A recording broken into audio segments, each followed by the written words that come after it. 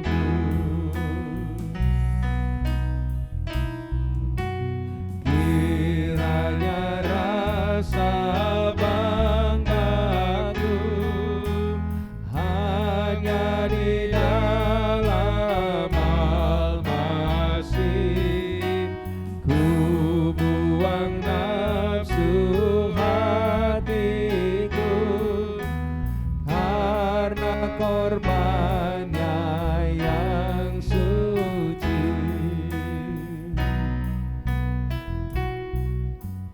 Lihatlah pada darinya duka dan kasih tercurah, dan saat mahkota durinya yang hina jadi yang mulia.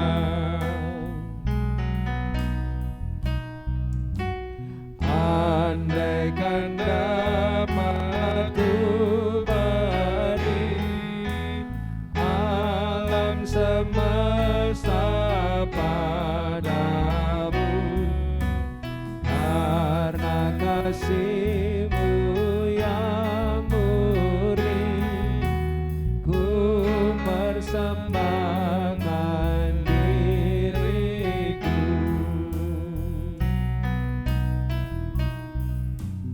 Bila ku ingat satunya, ingat Yesus di paku, harta yang dulu ku sembah, bila mengingat hidupku.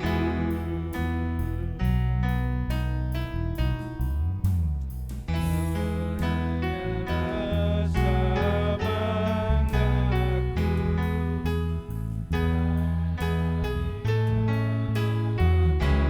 Al-Masih.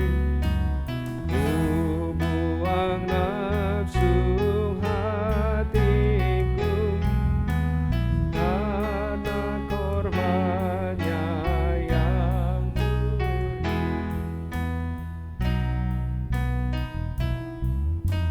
Lihatlah pada dahinya duka dan kasih tercurah,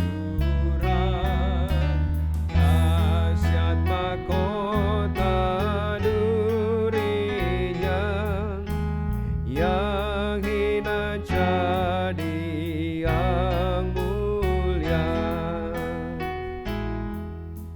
Mari kita berdoa. Bapa yang baik, Bapa yang penuh kasih, terima kasih Engkau sudah menolong kami untuk memuji, memuliakan nama-Mu melalui lagu-lagu yang sudah kami kumandangkan, yang sudah kami nyanyikan. Tiba saatnya bagi kami untuk mendengar suara-Mu, mendengar firman-Mu ya Tuhan, sabda-Mu dijabarkan bagi kami. Pada saat firman-Mu sampaikan, berkuasalah atas hati, pikiran, seluruh keberadaan kami, ruangan ini, ruangan di sekitar kami, agar semua di dalam kendali Tuhan untuk kami boleh menikmati firman Tuhan. Roh-Mu yang kudus memampukan pikiran, hati, seluruh keberadaan kami untuk kami menjadi tanah yang subur bagi benih firman-Mu, sehingga benih firman-Mu itu bertumbuh, berbuah di dalam kehidupan kami dan menjadikan kami semakin kagum, semakin takjub, terpesona akan kasih Allah di dalam kehidupan kami. Kami serahkan waktu ini sepenuhnya ke dalam tangan kuasa-Mu. Hamba-Mu yang menyampaikan dan seluruh jemaat-Mu yang perhatikan ada di dalam kendali kuasa-Mu. Di dalam nama Tuhan kami Yesus Kristus kami mohon pimpinan-Mu. Haleluya, amin. Terima kasih pembawa acara dan pemain musik yang sudah menolong kita bersama-sama memuji, memuliakan nama Tuhan. Bapak Ibu Saudara yang dikasihi Tuhan, entah saudara memperhatikan atau tidak, tetapi karena saya punya teman yang mengurus bonsai, saya sering lihat postingannya, saya kemudian bertanya-tanya, kenapa sih kalau orang posting bonsai atau mau jual bonsai selalu didampingi rokok atau korek di sampingnya. emang nggak ada yang lain ya untuk ini. Kemudian salah satu jawabannya adalah bonsai itu disandingkan dengan rokok atau korek dalam rangka supaya orang tahu atau bisa membayangkan ukuran bonsai itu sebenarnya.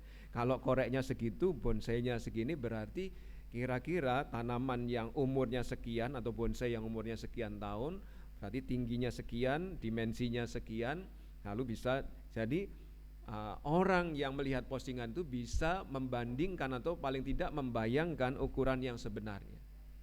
Yaitu tujuannya ada pembanding berupa korek atau rokok.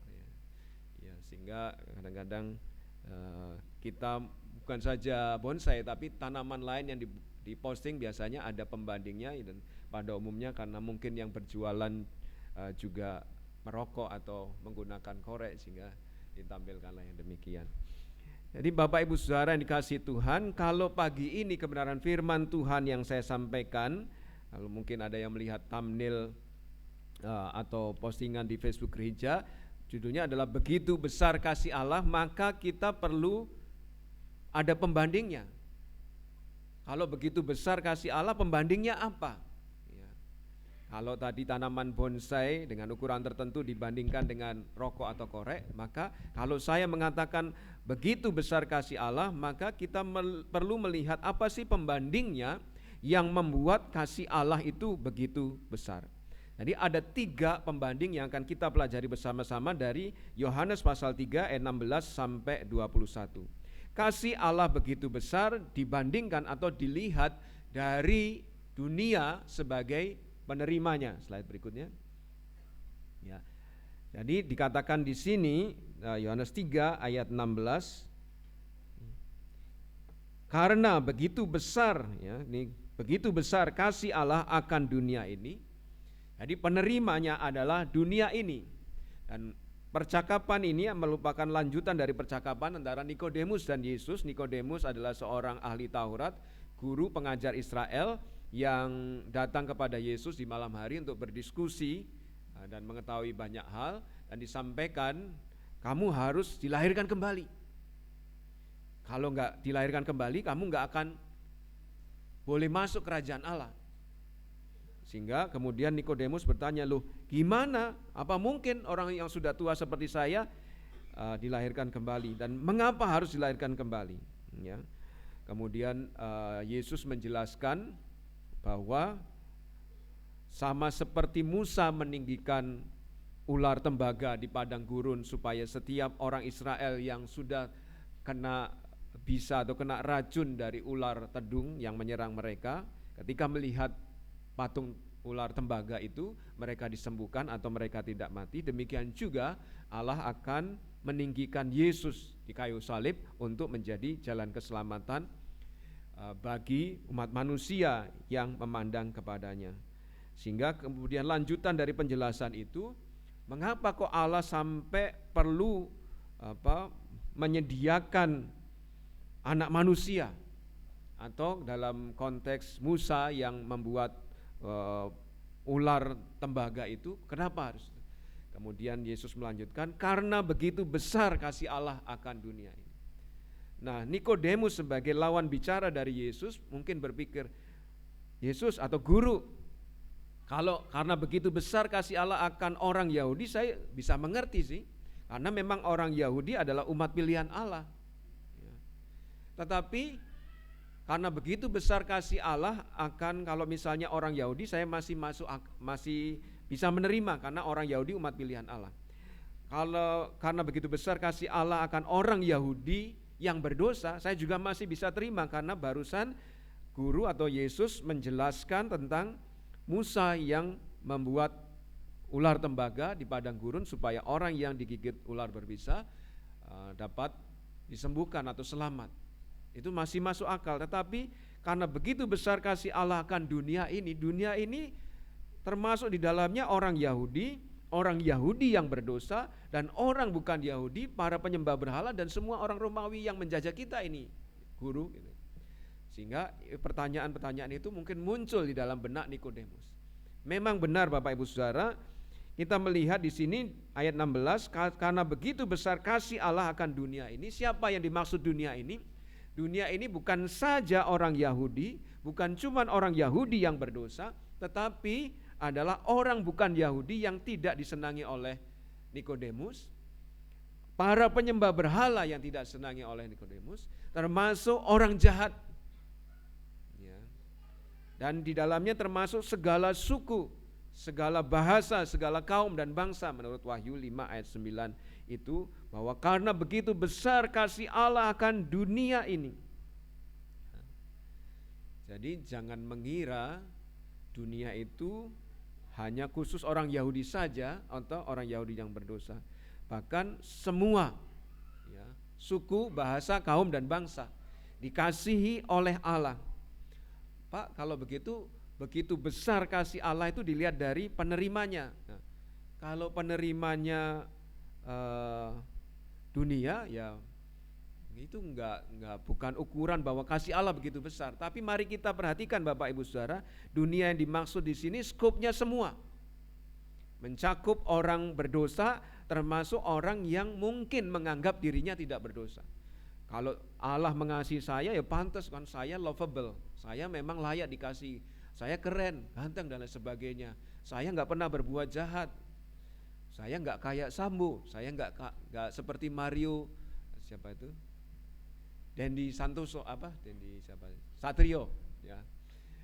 Saya nggak seperti itu, jadi saya patut dikasih. Ya, Bapak Ibu Saudara, orang mengira bahwa dosa itu ukurannya bahwa dia lebih baik dari orang lain, tetapi dosa itu tidak diukur dari situ, tapi dosa diukur dari standar Allah, bukan standar kita. Kalau kita mengukur diri kita, wah saya lebih baik Pak daripada orang itu. Orang itu pernah absen kebaktian minggu, saya nggak pernah absen. Orang itu nggak memberi perpuluhan, saya loh Pak setia memberi perpuluhan dan lain sebagainya. Tapi itu ukuran manusia, mungkin kita lebih baik dari orang lain. Tetapi kita semua orang berdosa ketika diukur dari standar Allah. Orang yang terlihat baik sekalipun belum tentu tidak pernah berdosa. Karena dosa bukan saja ketika kita melakukan sesuatu yang salah menurut ukuran manusia maupun Allah, tetapi dosa menurut ukuran Allah termasuk ketika kita tahu yang benar tapi tidak melakukan.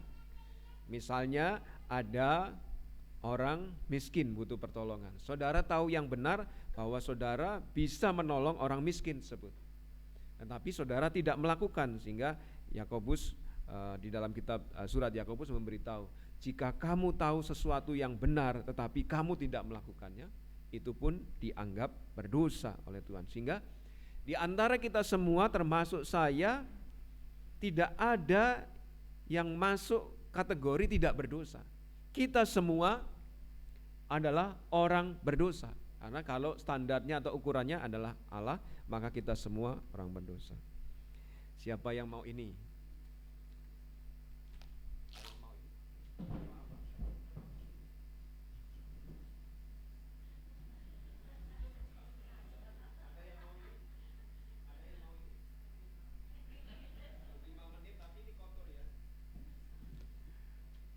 Jadi Bapak Ibu Saudara, kalau saya kasih ini, ya, ada yang mau? Kotor. Ya mungkin ukurannya Pak karpetnya bersih, siapa bilang boy udah nggak vakum berapa minggu. Ya. Tentu nggak ada yang mau meskipun kelihatannya it looks good, it looks yummy. Wah kelihatan bagus, kelihatan enak Pak Pendeta. Saya mau deh, ya silahkan. Tapi saudara siap dengan resiko diare setelah makan ini, ya. Atau sakit yang lain yang kita nggak tahu. Kalau standarnya adalah hanya terlihat bagus, mungkin di antara kita semua banyak yang terlihat bagus dan merasa layak dikasihi oleh Tuhan. Tetapi kalau standarnya diperiksa di mikroskop, ya, diperiksa di bawah pendeteksi virus, bakteri dan lain sebagainya, ini nggak layak makan. Demikian juga kita manusia mungkin melihat diri kita dibandingkan orang lain, wah kelihatan mengkilap, kelihatan kaya, kelihatan bening dan lain sebagainya. Kayaknya nggak cocok kalau jadi orang berdosa. Kenyataannya, ya, Kita semua menurut mikroskopnya Allah, kita semua orang berdosa. Enggak ada yang layak dimakan dari semua makanan. Karena sudah kotor, sudah ternoda oleh dosa. Baik dosa yang ada dari perbuatan kita, dari perkataan kita, dari pikiran kita yang enggak diketahui orang lain, atau dari sepanjang minggu ketika teman-teman gereja enggak lihat. Jadi tidak ada di antara kita yang masuk kategori layak di hadapan untuk dikasihi Allah. Bapak Ibu Saudara yang kasih Tuhan, mungkin ada yang pernah mendengar kisah dari kitab Perjanjian Lama, yaitu Hosea. Hosea itu menikahi seorang pelacur, prostitut. Menikahi pelacur yang bernama Gomer, diambil dari rumah pelacuran, dibayar harganya, kemudian dinikahi.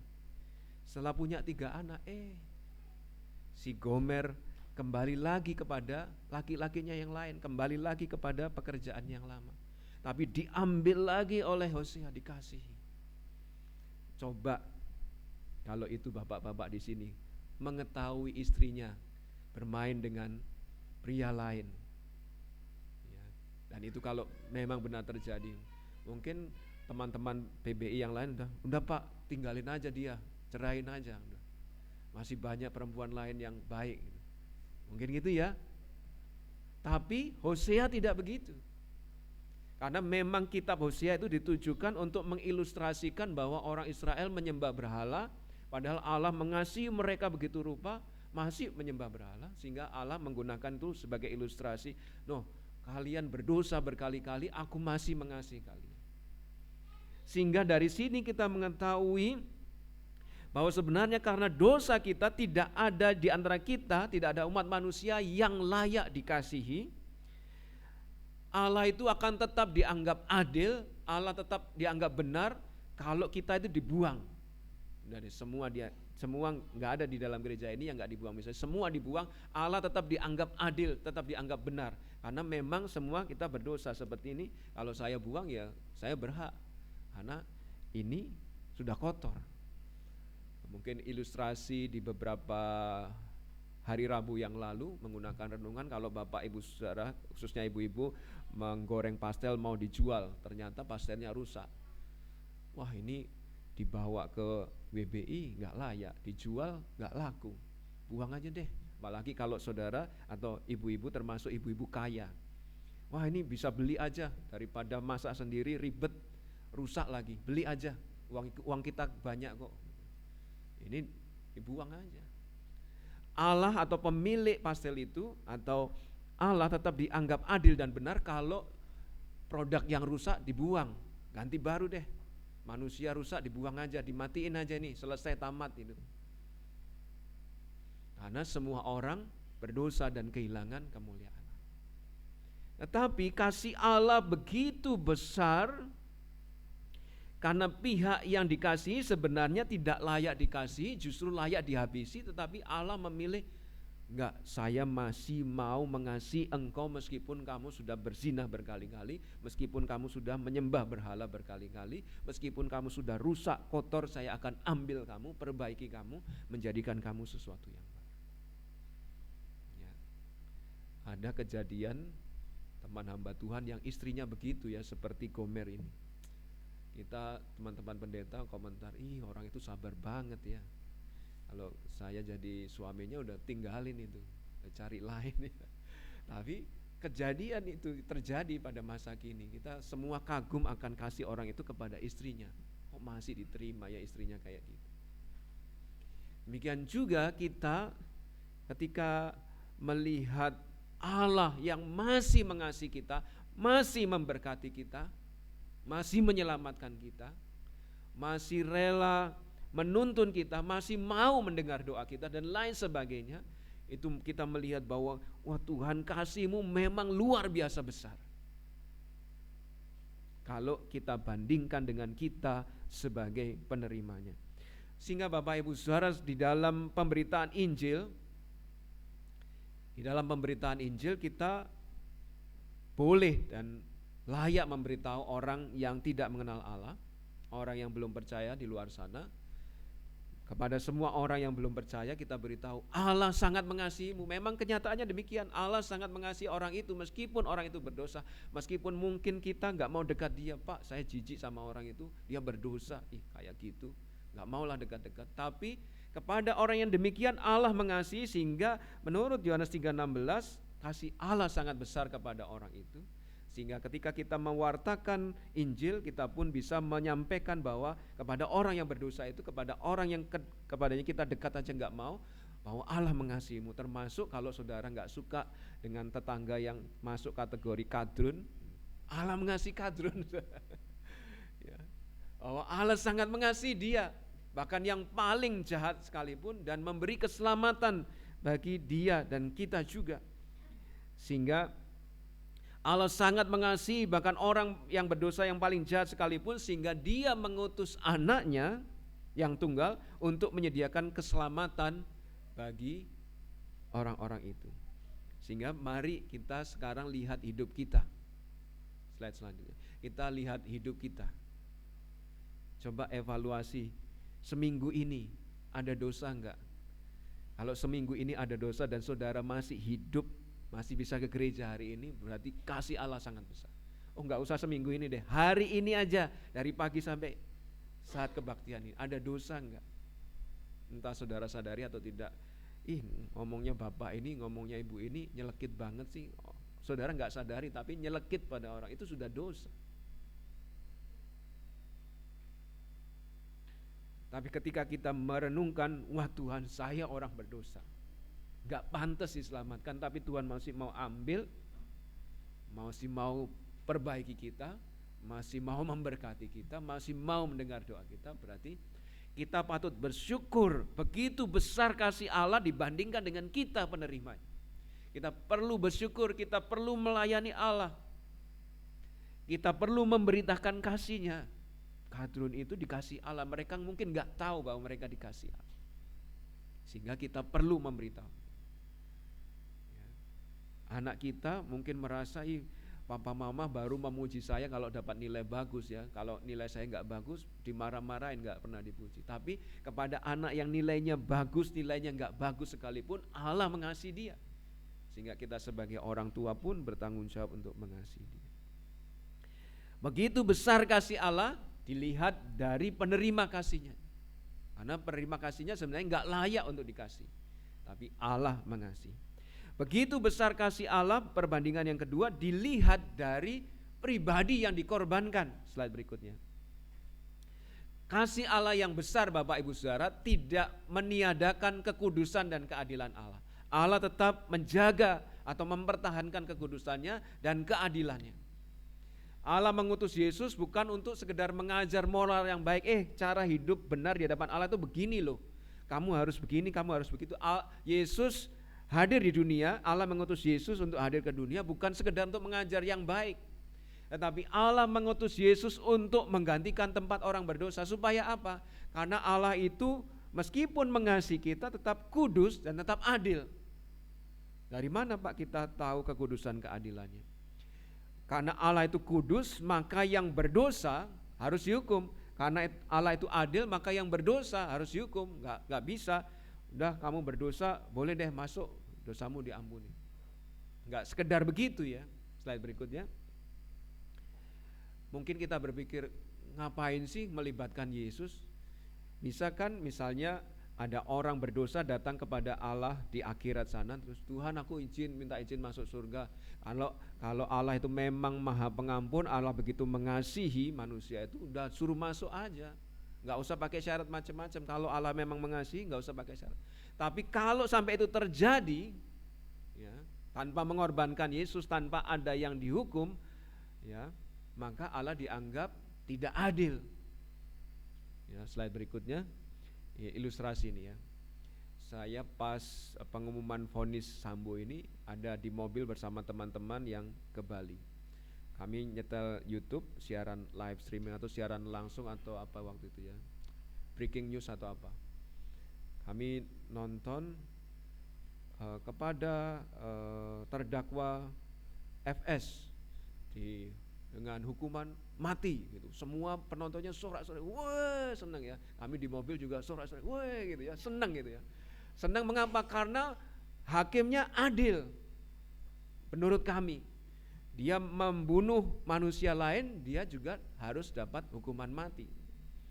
Nah, seandainya Sambo itu nggak ada yang dihukum, tiba-tiba Sambo, udah kamu kemarin si Mario Dendi Satrio aja ada pihak kejaksaan yang menawarkan damai, itu semua orang udah protes, enak aja nggak ada yang menjalani hukuman di damai-damai.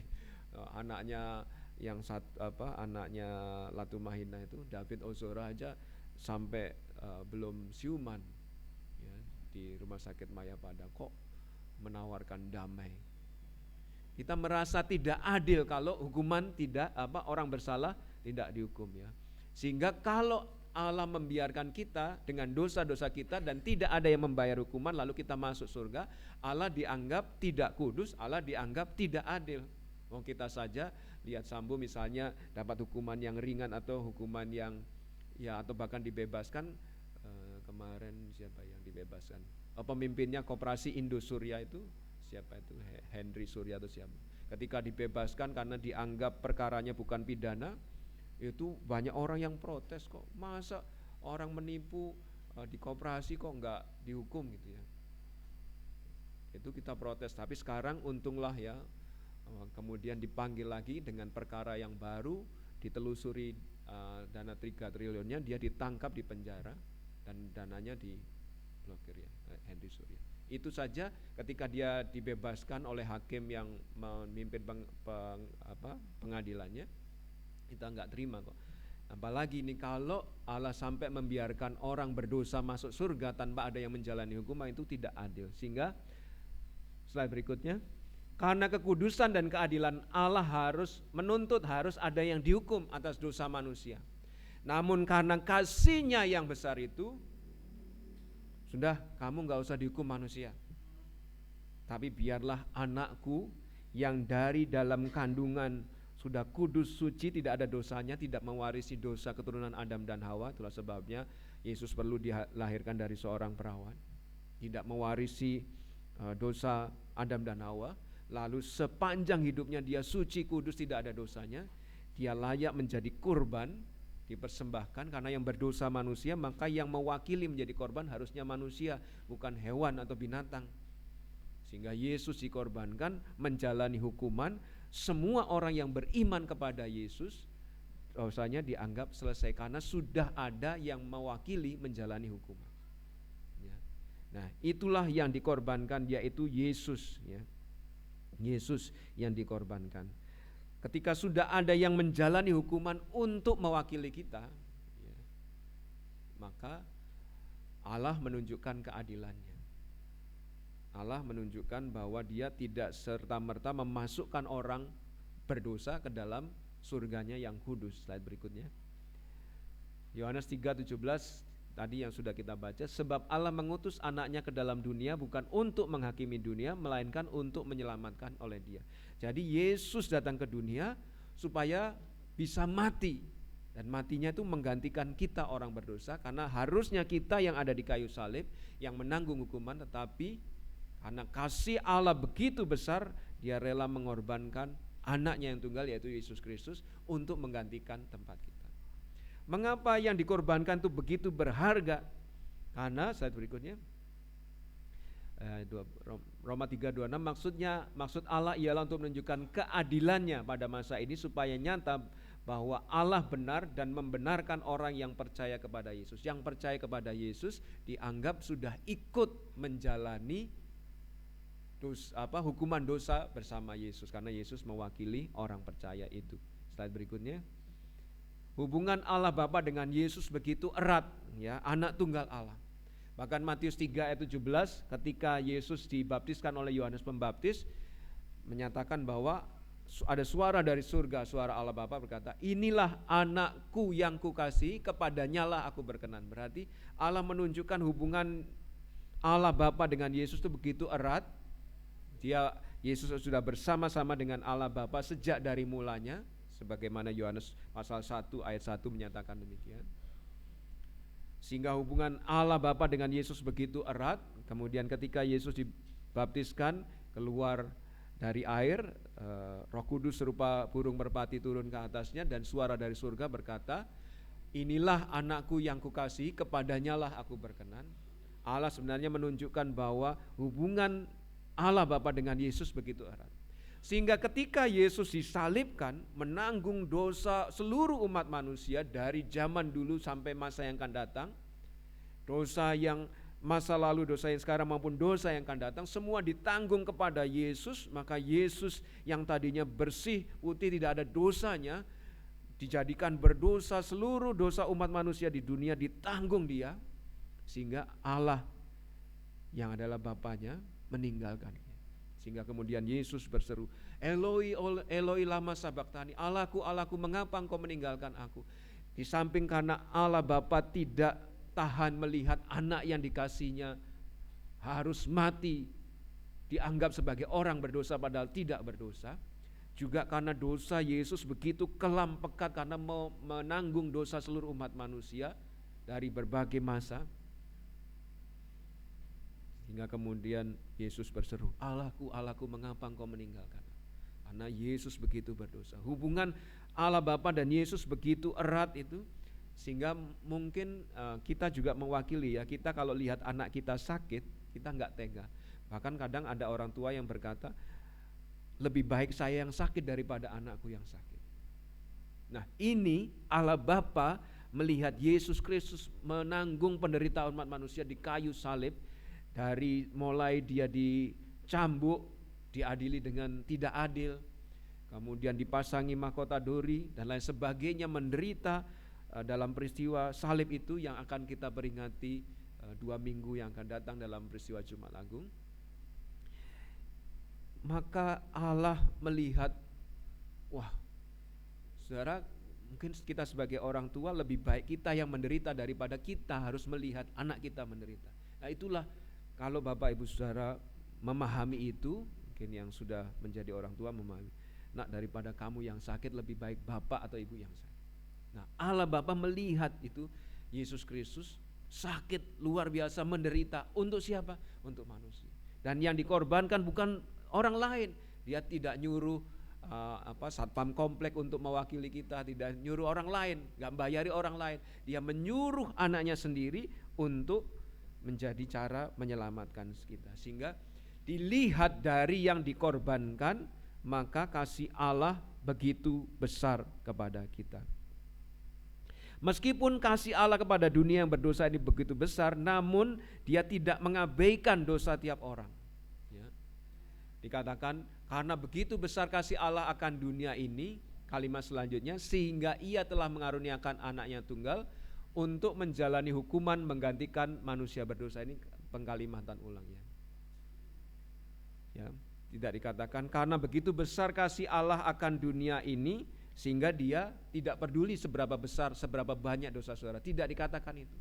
Dia peduli kepada dosa-dosa kita, tetapi untuk membayar hutang dosa kita, Dia menyuruh anak yang tunggal yaitu Yesus Kristus untuk menjalani hukuman. Udah nak, kamu gantikan orang itu menjalani hukuman. Orang itu bebas, orang itu selamat, kamu menderita. Mak, aku yang menderita. Sampai Yesus berdoa di Taman Getsemani, ya Bapa, kalau boleh biarlah cawan ini lalu daripadaku, tetapi kalau tidak biarlah kehendak-Mu yang jadi. Dan Allah memilih, enggak anakku, kamu yang menanggung. Begitu besar kasih Allah dilihat dari pribadi atau sesuatu yang dikorbankan. Nanti kita akan menyanyikan sebuah lagu dari SMP 511 nanti ya. Itu kita dikasihinya, kita dikasihinya, Dia rela mati bagi kita. Kau dikasihi, ku dikasihi, kita dikasihinya. Tapi dalam versi bahasa Inggris, oh how He loves you and me, oh how He loves you and me, He gave His life, what more could He give? Dia menyerahkan nyawanya, apalagi yang mau diberikan? Nyawanya saja yang paling berharga sudah diberikan. Saudara mau minta apa lagi? Jadi kasih Allah, dalam hal ini kasih Yesus begitu besar, kasih Allah begitu besar juga karena mengorbankan anaknya. Kasih Yesus begitu besar karena menyerahkan dirinya. Apa yang paling besar? Kalau harta bisa diserahkan, kalau sampai diri bisa diserahkan tuh sudah paling besar. Udah dirinya udah diserahkan, apa lagi? Nggak ada lagi kalau dirinya udah diserahkan. Ya, itu. Jadi Bapak Ibu Saudara yang dikasihi Tuhan, mari kita perhatikan slide berikutnya. Jadi Bapak Ibu Saudara, kalau misalnya doa kita belum dijawab, Tuhan aku berdoa minta sembuh kok nggak sembuh-sembuh. Tuhan aku berdoa minta handphone kok nggak dapat handphone. Jangan menuduh Tuhan, wah Tuhan nggak mengasihi saya. Loh, nyawa anaknya sudah diserahkan, kurang apa lagi? Kok bilang Tuhan nggak mengasihi saudara? Minta sembuh nggak dikasih sembuh, Tuhan nggak mengasihi saya nih. Minta masalahnya selesaikan, masalahnya nggak selesai. Wah Tuhan nggak mengasihi saya, loh kurang apa lagi? Tuhan sudah menyerahkan nyawa anaknya untuk keselamatan kita, masih kurang. Jadi keliru kalau kita menganggap Allah tidak mengasihi kita. Wong yang paling berharga saja diserahkan untuk kita, orang yang nggak layak untuk terima kasih. Jadi jangan menuduh Allah atau Yesus tidak mengasihi kita ketika sesuatu yang kita minta belum dikabulkan. Itu keliru. Yesus sudah memberikan hidupnya bagi keselamatan. Slide berikutnya. Kasih Allah yang begitu besar ini, jadi kasih Allah begitu besar diukur atau dibandingkan dari penerimanya. Kita orang berdosa nggak pantas kita. Ya. Kasih Allah begitu besar dilihat dari yang dikorbankan. Wah ternyata yang dikorbankan begitu besar, begitu dikasihi sampai membuat dia sangat sedih. Korban nyawa. Nah, kasih Allah yang begitu besar itu juga dibandingkan dengan sesuatu yang diberikannya, tidak saja sesuatu yang dikorbankan, tapi sesuatu yang diberikannya dari hasil pengorbanan itu. Nah, kasih Allah yang begitu besar ini hanya dapat dialami oleh mereka yang beriman percaya kepada Yesus, anak tunggal Allah itu. Baik ayat 16 maupun 18 saya bacakan. Barang siapa percaya 16, karena begitu besar kasih Allah akan dunia ini sehingga telah mengaruniakan anak yang tunggal supaya setiap orang yang percaya kepadanya tidak binasa melainkan beroleh hidup yang kekal. Orang yang percaya kepadanya tidak binasa, berarti yang tidak percaya binasa. Ayat 18 melengkapi. Barang siapa percaya kepadanya ia tidak akan dihukum. Barang siapa tidak percaya atau nunggu-nunggu waktu untuk percaya, ia telah berada di bawah hukuman sebab ia tidak percaya dalam nama anak tunggal Allah. Yang kasih alasan, aku masih kecil, aku nanti nunggu sekolah Injil liburan ambil keputusan, aku ini itu, ada banyak alasan. Nunggu suamiku ikut percaya Yesus, nunggu istriku, ada banyak alasan. Intinya nggak mau percaya, menunda itu nggak mau percaya. Itu masuk kategori binasa. Bahkan ayat 18, barang siapa tidak percaya dia sudah berada di bawah hukuman sebab ia tidak percaya dalam nama anak tunggal Allah. Ya, jadi akan binasa. Allah mengutus Yesus bukan untuk menghakimi dunia, tetapi untuk menyelamatkan dunia. Namun ada orang-orang yang tidak mau percaya. Yohanes 3 ayat 19 saya bacakan. Dan inilah hukuman itu, terang itu telah datang ke dalam dunia, tetapi manusia lebih menyukai kegelapan daripada terang sebab perbuatan-perbuatan mereka jahat. Men love darkness. Manusia suka kegelapan karena perbuatan-perbuatan mereka jahat. Bahkan di kalimat ini manusia lebih menyukai, kalau versi bahasa Inggris love. Love itu ada unsur perasaan, ada unsur affection, ada unsur yang macam-macam, hasrat. Ya, mungkin orang yang berdosa menyadari hal ini. Tuhan, aku sudah terlanjur suka dengan dosaku. Gak enak kalau saya melepaskan dosaku. Ketemu wanita selingkuhan lebih enak daripada ketemu istri yang sudah menopause, Tuhan. Misalnya ya. Tapi dikatakan itulah manusia lebih menyukai kegelapan daripada terang sebab perbuatan-perbuatan mereka jahat. Sehingga itu kecenderungan kita, nggak mau ketemu dokter takut ketahuan penyakit yang lebih berat, tapi sesungguhnya itu justru lebih penting, ketahuan penyakit lebih berat di awal lebih baik daripada mengetahui sudah terlanjur, sudah stadiumnya banyak. Tapi manusia berdosa nggak suka itu. Saya pernah memberitakan Injil kepada orang, tentu saya tujuan memberitakan Injil salah satunya dan meyakinkan bahwa orang itu berdosa sehingga dia butuh Yesus. Tapi ada orang yang enak aja, gue lebih baik dari lo, bilang aku berdosa. Enggak, saya masih lebih baik daripada kamu, lebih berdosa kamu daripada saya gitu. Enggak mau, saudara. Enggak mau diinjili karena merasa dirinya baik. Tidak perlu juru selamat, kamu perlu juru selamat, aku enggak.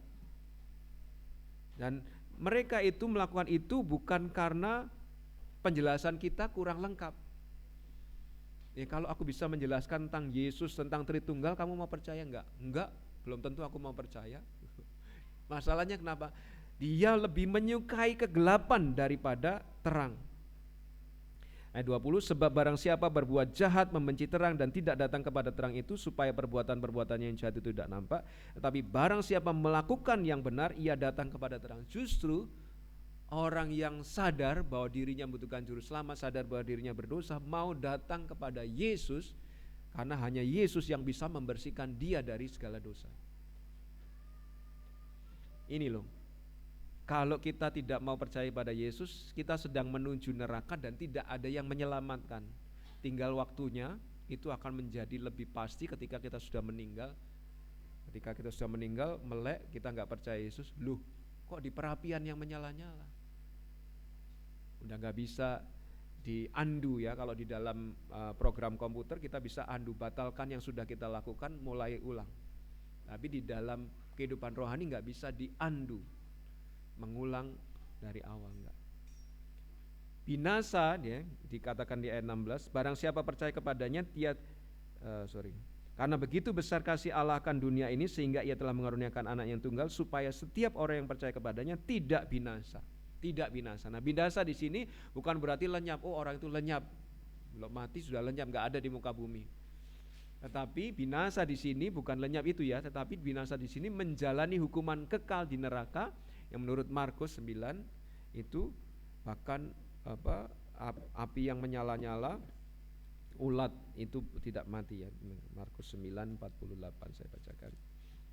Saya bukan menakut-nakuti, tapi ini pengajaran yang disampaikan Yesus kepada murid-muridnya dan dicatat oleh murid. 9 ayat 47-48. Dan jika matamu menyesatkan, engkau cungkilah, karena lebih baik engkau masuk ke dalam kerajaan Allah dengan bermata satu daripada dengan bermata dua, dicampakkan ke dalam neraka di mana ulat-ulat bangkai tidak mati dan api tidak padam. Jadi neraka itu jelas nyata ada menurut firman Tuhan. Api tidak padam, orangnya ada di situ dan tidak mati-mati, merasakan kepanasan terus menerus, bukan sekedar sumuk karena nggak ada AC ya, tapi panas dibakar. Dan itu di Lukas 16:23-24 itu tentang Yesus menceritakan orang kaya dan Lazarus. Orang kaya di perapian yang menyala-nyala, Lazarus di pangkuan Abraham. Dan orang kaya itu minta kepada Abraham, tolong suruh Lazarus itu untuk ngasih setetes air saja kepadaku, aku di sini kepanasan. Dan Abraham memberitahu, enggak, antara kamu dan kami ada jurang yang begitu lebar dan tidak terseberangi sehingga enggak bisa ngasih air ke kamu. Dan itu akan terjadi selamanya terus menerus. Meskipun ada orang yang berargumen mengajarkan, ini orang Kristen mengajarkan, kan Allah begitu kasih, enggak mungkin ada neraka, enggak mungkin neraka selamanya. Justru kalau orang berdosa enggak dihukum, tadi Allah dianggap enggak adil. Slide berikutnya. Tidak beriman percaya kepada Yesus adalah sangat menghina Allah dan kasih-Nya dan pengorbanannya yang besar. Menolak Yesus sama saja dengan bunuh diri, sama dengan membiarkan diri kita binasa. Udah tahu kebenaran, milih tidak percaya kepada Yesus, sudah tahu kasih Allah, sudah merasakan kasih Allah, milih tidak percaya kepada Yesus, itu sebenarnya menghina Allah sehingga akan membinasakan dirinya sendiri. Jadi kalau manusia itu binasa bukan salahnya Allah, tetapi karena dia memilih lebih menyukai kegelapan, lebih menyukai dosa daripada terang. Tuhan, aku sudah terlanjur cinta kepada dosaku, aku sudah terlanjur cinta kepada cowok itu, meskipun aku masuk neraka bersama cowok itu enggak apa-apa. Bener lu, selama-lamanya loh. Enggak setahun, 2 tahun, enggak semenit, 2 menit, selamanya. Benar. Kita kebakar api sedikit aja sudah langsung ditarik kok. Ini perapian yang menyala-nyala dan terus-menerus orangnya tetap hidup. Jadi perlu waspada ya. Slide berikutnya. Sebaliknya, yang diberikan Allah karena kasih-Nya begitu besar itu luar biasa, hidup kekal. Hidup kekal itu kehidupan yang tidak ada akhirnya. Kalau tadi neraka api menyala terus, sebaliknya kehidupan kekal, yang neraka itu kematian kekal, kehidupan kekal adalah hidup yang tiada akhir dan memasuki persekutuan dengan Allah Bapa dan Yesus. Ya, Yohanes 17 ayat 3. Mengenal Engkau yang mengutus aku dan mengenal aku. Itu doa Yesus untuk murid-muridnya. Kita memiliki persekutuan dengan pribadi yang kita layani selama ini di dalam kehidupan yang kekal. Slide berikutnya. Kehidupan kekal itu bersama Allah di surga adalah kehidupan yang sempurna, enggak ada dosa, enggak ada akibat dosa. Tentunya hidup yang berkelimpahan menurut Yohanes 10 ayat 10. Kehidupan kekal, slide berikutnya. Kan penuh sukacita, damai sejahtera, enggak ada depresi. Dan yang ada adalah kebahagiaan karena kita ada di hadapan hadirat Allah. Dan itu dimulai saat kita beriman pada Yesus dan semakin sempurna, semakin lengkap saat kita berpulang. Ketika kita mati, melek, wah senangnya ketemu Yesus, ketemu Allah Bapa, senangnya menikmati surga. Melek bukan yang dilihat, bukan api, bukan kepanasan, tapi yang dilihat, wah beberapa orang di antara saudara-saudara kita sudah mengalaminya. Sedang mengalami, kita nanti akan mengalami. Slide berikutnya. Ini Wahyu, ini ya, saya promosi surga ya. Karena Alkitab menyatakan ya. Wahyu 21 ayat 3 sampai 4. Lihatlah kemah Allah ada di tengah-tengah manusia dan ia akan diam bersama-sama dengan mereka dan mereka menjadi umatnya dan ia akan menjadi Allah mereka dan dia akan menghapus segala air mata dari mata mereka. Dan maut tidak akan ada lagi perkabungan atau ratap tangis atau duka cita sebab segala sesuatu yang lama itu telah berlalu. Betapa bahagianya tempat tidak ada perkabungan, tidak ada duka cita, tidak ada depresi. Slide berikutnya. Wahyu 21 ayat 11 sampai 14. Kota itu penuh dengan kemuliaan Allah dan cahayanya sama seperti permata yang paling indah. Kalau perempuan-perempuan di sini meninggalkan Tuhan Yesus demi permata yang indah, di surga sana ada permata yang paling indah. Bagikan permata yaspis jernih seperti kristal dan temboknya besar lagi tinggi dan pintu gerbangnya 12 buah dan di atas pintu-pintu gerbang itu ada 12 malaikat dan di atasnya tertulis nama ke-12 suku Israel. Di sebelah timur dapat 3 pintu gerbang dan sebelah utara 3 pintu gerbang dan sebelah selatan 3 pintu gerbang dan sebelah barat 3 pintu gerbang. Dan tembok kota itu mempunyai 12 batu dasar dan di atasnya tertulis ke-12 nama ke-12 rasul anak domba itu. Tembok itu terbuat dari permata yaspis dan kota itu sendiri dari emas tulen bagikan kaca murni dan dasar-dasar tembok kota itu dihiasi dengan segala jenis permata. Dasar yang pertama batu yaspis, dasar yang kedua batu nilam, dasar yang ketiga batu mirah, dasar yang keempat batu zamrud, dasar yang kelima batu unam, dasar yang keenam batu sardis, dasar yang ketujuh batu ratna cempaka, yang kedelapan batu beril, yang kesembilan batu krisolit, yang 10 batu krisopras, yang 11 batu lasuardi, yang ke-12 batu kecubung. Dan ke-12 pintu gerbang itu adalah 12 mutiara, setiap pintu gerbang terdiri dari 1 mutiara dan jalan-jalan kota itu, bayangkan saudara, jalan-jalan kota itu dari emas murni bagaikan kaca bening. Mungkin ketika kita berjalan kita ingin ada karpet merah, ini enggak perlu karpet merah, emas murni ya. Dan kota itu tidak memerlukan matahari dan bulan untuk menyinari dia sebab kemuliaan Allah meneranginya dan anak domba itu adalah lampunya. Kalau sudah dapat promosi yang begini dan yang promosi-promosi yang sebelumnya sudah dikenapi, tinggal ini akan dikenapi ketika kita mati nanti. Masa saudara mau tukar dengan cowok ganteng yang bisa saja melakukan KDRT ketika sudah menikah? Atau bisa mempoligami saudara ketika sudah menikah? Lu mau nikah sama aku, tinggalkan imanmu, nanti tak poligami. Wah, remak saudara, hatinya hancur berkeping-keping. Mau memperjuangkan itu, silakan.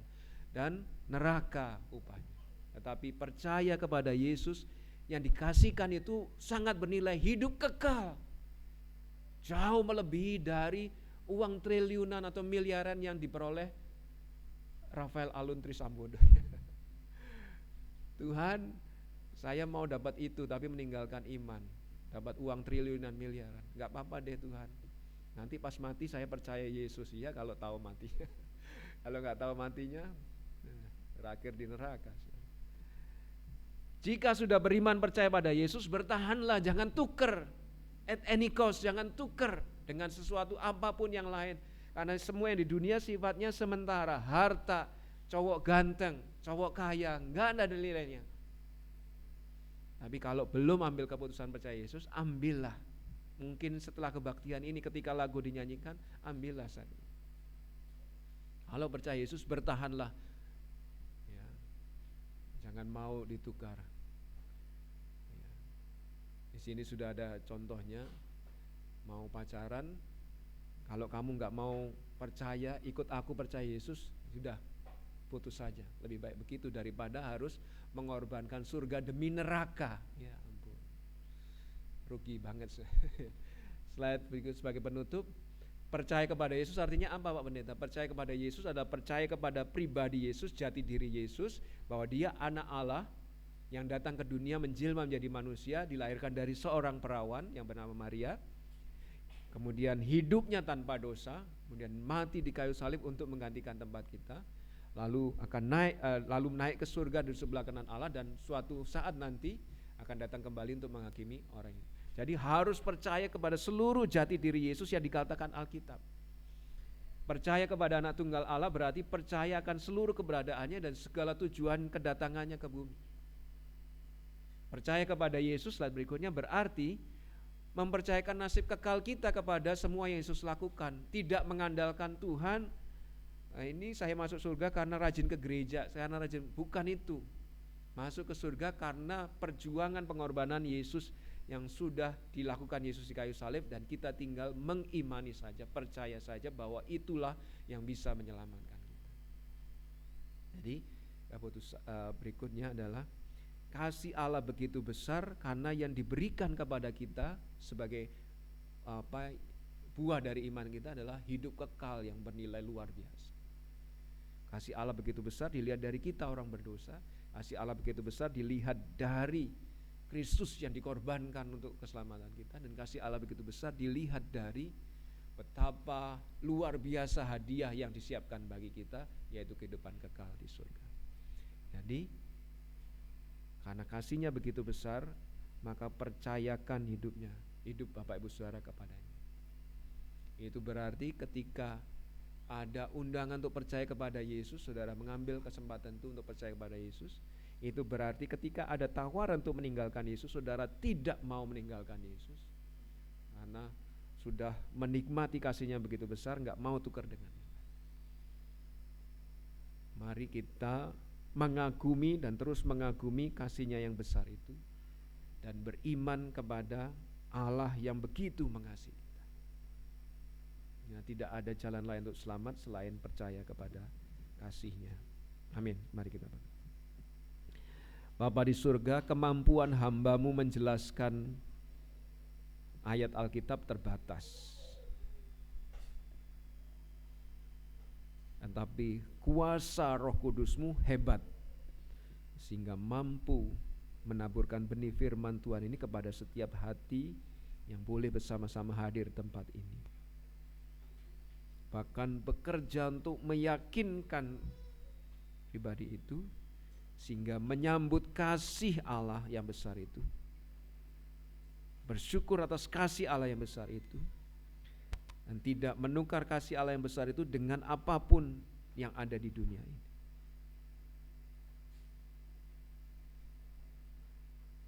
Kami bersyukur kepadamu atas kasih-Mu yang besar. Buatlah kami semakin kagum kepada kasih-Mu yang besar itu hari demi hari dalam hidup kami, sehingga tidak mudah menyalahkan Allah ketika apa yang kami minta belum dikabulkan. Karena Allah telah memberikan segalanya bagi kami yang berharga, yaitu Yesus Kristus. Biarlah seumur hidup kami beriman kepada Yesus Kristus. Dan di dalam nama Yesus Kristus itulah kami bersyukur atas firman. Haleluya. Amin. Mari kita berdiri, kita merespon benaran firman Tuhan ini dengan menyanyikan lagu Kita Dikasihinya yang akan dimedley dengan Terlalu Besar. Ketika lagu dinyanyikan, jika ada Bapak Ibu Saudara yang ingin mengambil keputusan, apapun keputusan itu, silakan maju ke depan, berjabat tangan dengan saya dan menyatakan keputusan Bapak Ibu Saudara kepada saya. Mari kita menyanyikan lagu ini.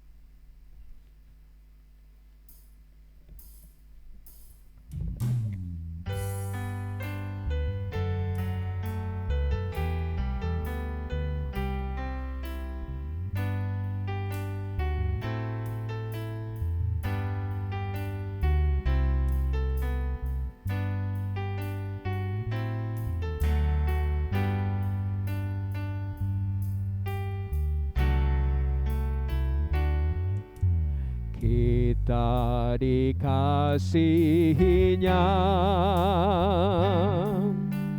kita dikasihinya, Dia rela mati bagi kita. Kau dikasihi, ku dikasihi, kita dikasihinya. Terlalu besar telah kulihat bukti kasih-Mu. Kau menderita gantikanku, dengan darah-Mu Kau selamatkanku. Kini ku hidup menyenangkan-Mu. Terlalu besar kasih-Mu Bapa, pengorbanan yang Kau berikan bagiku. Terlalu mahal darah-Mu Yesus, tercurah untuk menebus hidupku. Sekali lagi, kita dikasihinya. Kita dikasihinya, kita dikasihinya,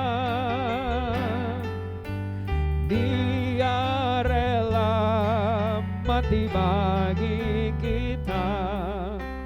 Kau dikasihi, ku dikasihi, kita dikasihinya. Telah kulihat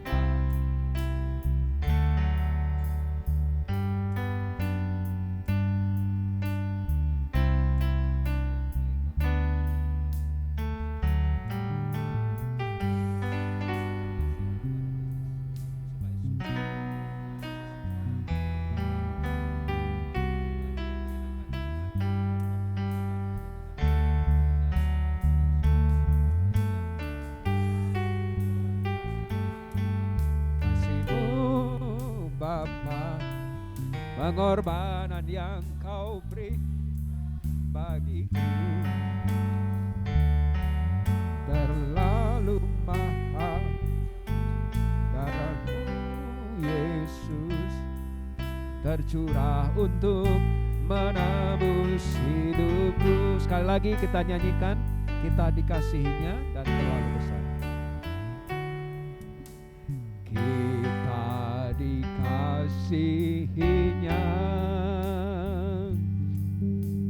kita dikasihinya, Dia rela mati bagi kita.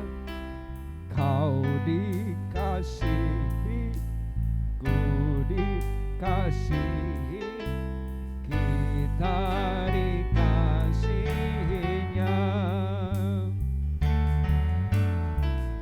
Telah kulihat bukti kasih-Mu, Kau menderita gantikanku. dengan darah-Mu Kau selamatkanku, kini ku hidup menyenangkan-Mu. Terlalu besar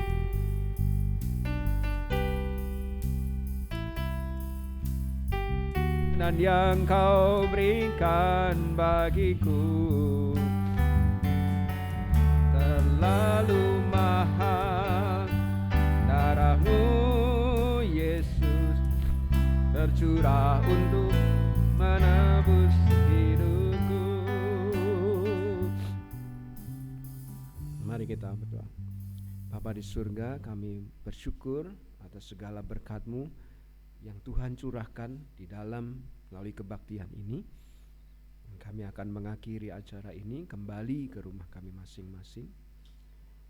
Dalam setiap pergumulan yang kami hadapi, ingatkanlah Tuhan bahwa kasih-Mu sungguh besar, pengorbanan-Mu sungguh luar biasa, sehingga kami tidak mudah mengeluh ketika kami diizinkan menghadapi tantangan. Tahu bahwa Allah sangat mengasihi kami. Kami bersyukur ya Tuhan, Kau sudah memimpin acara ini dari awal sampai akhir, dan kiranya Tuhan juga melindungi menyertai kami semua dalam perjalanan kami menuju ke rumah kami masing-masing, agar sampai di rumah dalam keadaan sehat dan selamat, berbagi kasih-Mu, menyatakan kasih-Mu terutama kepada keluarga kami, saling mengampuni, saling mengerti, saling mengasihi, sehingga keluarga kami harmonis karena kasih yang dari surga Tuhan curahkan pada tiap-tiap keluarga.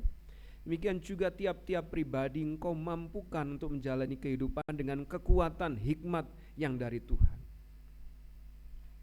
Kami tidak bisa hidup tanpa Tuhan mendampingi, menyertai dan mampukan kami. Kami membutuhkan pertolongan penyertaan. Terima kasih ya Tuhan. Berkati setiap usaha pekerjaan jemaat-Mu. Secara khusus kami mengingat Oma Eta yang pada tanggal 29 nanti akan menjalani operasi mata. Berkati supaya operasi berjalan dengan baik dan lancar, dan Oma Eta boleh mengalami pemulihan matanya sehingga dapat menggunakan matanya untuk melayani Tuhan, untuk kembali boleh melayani Tuhan bersama-sama dengan kami. Dokter, tenaga kesehatan yang terlibat di dalamnya Tuhan berkati, peralatan digunakan Tuhan memberkati. Kami berdoa untuk saudara kami yang lain yang sedang sakit, Tuhan pulihkan dengan kuasa Tuhan yang begitu hebat. Menyadari, meyakini bahwa Allah begitu mengasihi mereka. Terima kasih ya Tuhan. Kau memberkati jemaat-Mu satu persatu, apapun pergumulannya Tuhan hadir. Berkati anak-anak kami dalam studinya, masa depannya, termasuk pasangan hidupnya, untuk mencari pasangan yang mengasihi Tuhan Yesus, sehingga bersama dengan keluarganya kelak boleh melayani Tuhan seumur hidupnya. Dan kami bersyukur keluarga Bu Tini, Bapak Bagya Suryan dan Bu Indri Sibuea boleh menyediakan berkat-Nya bagi kami untuk kami nikmati bersama siang hari ini. Jamah kuduskan apa yang akan kami nikmati menjadi kekuatan kesehatan bagi kami semua. Demikian berkatilah keluarga Bu Tini, keluarga Pak Rian, Bu Indri Sibuea dengan segala berkat yang dari surga menurut kekayaan kemurahan Tuhan. Kami sungguh berserah kepadamu, mampukan sepanjang perjalanan kehidupan kami, tutur kata, perbuatan, tingkah laku kami menyenangkan hati Tuhan. Saudaraku yang terkasih, kiranya kasih yang dari Allah Bapa yang terbukti sepanjang masa, anugerah yang dari Yesus Kristus yang membuat kita diselamatkan dan menjadi anak-anak Allah yang kekasih, serta perlindungan penyertaan Roh Kudus yang menjaga kita dari segala hal yang keliru, akan menyertai kita mulai saat ini sampai Maranatha Tuhan Yesus datang menjemput orang yang percaya, dan akan mempertemukan kita dengan pribadi Yesus Kristus Allah Bapa yang kita layani untuk menikmati kehidupan kekal bersama Dia di surga. Di dalam nama Yesus yang begitu mengasihi kami bersyukur dan berdoa. Haleluya. Amin. Selamat hari Minggu, Tuhan memberkati.